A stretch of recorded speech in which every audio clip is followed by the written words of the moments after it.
कई health conditions है जो डिराइव करते हैं अपने नेम फ्रॉम ऑब्जेक्ट्स या थिंग्स जो होते हैं हमारे सराउंडिंग्स में।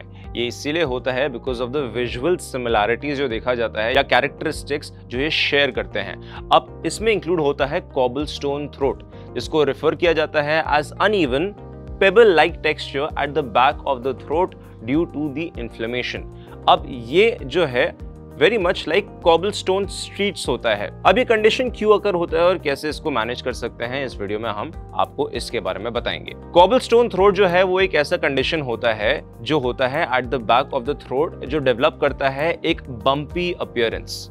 ये जो है वो लगता है like the texture of cobblestones. ये अकर होता है due to swollen lymphatic tissue and inflamed nodules in the throat, जो ऑफन कॉज होता है बाय क्रॉनिक इरिटेशन या इवन इन्फेक्शन। कॉबलस्टोन थ्रोट जो है वो अकर होता है फ्रॉम वायरल इन्फेक्शंस, एलर्जीज और post nasal drip, all of which contribute करते हैं टू इन्फ्लेमेशन यानी कि सूजन होना।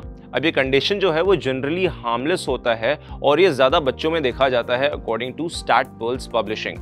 2010 में ओवर 10.8 लाख लोगों को यूएस में इसका इमरजेंसी केयर दिया था, क्योंकि ये कंडीशन मेजॉरिटी बच्चों को हो रही थी जिनकी एज 15 साल से कम थी। जब कॉबलस्टोन थ्रोट या फेरिंगाइटिस की बात आती है तो about 50 to 80% of the cases जो हैं वो वायरल होते हैं इन ओरिजिन और इंक्लूड होता है a variety of viral pathogens इसमें। अब ये पैथोजेंस जो हैं वो प्रीडोमिनेंटली राइनोवायरस होता है या इन्फ्लुएंजा या एडिनोवायरस या even corona virus and para influenza.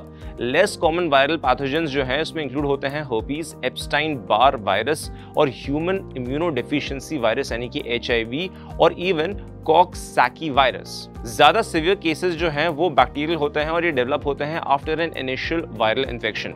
कुछ केसेस में एसिड रिफ्लक्स, स्मोकिंग या एनवायरमेंटल फैक्टर्स जैसे कि पोल्यूशन, डस्ट या ड्राई एयर ये लीड करता है to inflammation and bumps at the back of the throat. अब हम इसके साइंस के बारे में बात करते हैं। सबसे पहले आता है सोर थ्रोट या होर्सनेस होना, दूसरा है dry cough, bad breath followed by stuffiness and fever. Home remedies जो इसमें इंक्लूड होते हैं जो आप ले सकते हैं फॉर क्योर, वो है आप ड्रिंक करें वार्म फ्लूइड्स, आप गार्गलिंग करें, गरारे करें विद सॉल्ट वाटर, और आप लॉजेंजेस भी खा सकते हैं। इसके साथ साथ आप एक ह्यूमिडिफायर को इस्तेमाल करें। क्या कहना आपका इसके बारे में, हमें कमेंट सेक्शन में जरूर बताएं।